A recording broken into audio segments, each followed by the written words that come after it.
ఈరోజు స్తుతి ఆరాధన. సమస్త దేశములారా యెహోవాని గూర్చి ఉత్సాహధ్వని చేయండి, సంతోషంతో యెహోవాని సేవించుడి. ఉత్సాహగానము చేయుచు ఆయన సన్నిధికి రండి. యెహోవాయే దేవుడని తెలుసుకొనుడి. ఆయన మనలను సృష్టించెను, మనము ఆయన వారము, మనము ఆయన ప్రజలము, ఆయన మేము గొర్రెలము. కృతజ్ఞత అర్పణలు చెల్లించుచు ఆయన సన్నిధిలోనికి రండి. కీర్తనలు పాడుచు ఆయన ఆవరణములలోనికి రండి.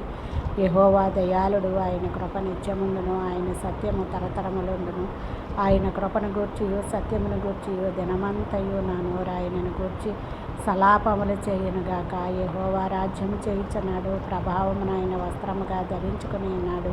ఆయన బలము ధరించి బలముతో నడుము కట్టుకుని ఉన్నాడు. భూలోకము కదలకుండానట్లు స్థిరపరచబడి ఉన్నది. పురాతన కాలము నుండి నీ సింహాసనము స్థిరమాయను. సదాకాలం ఉన్నవాడవు నీవే, సదాకాలం ఉన్నవాడవు నీవే. ఆమేన్.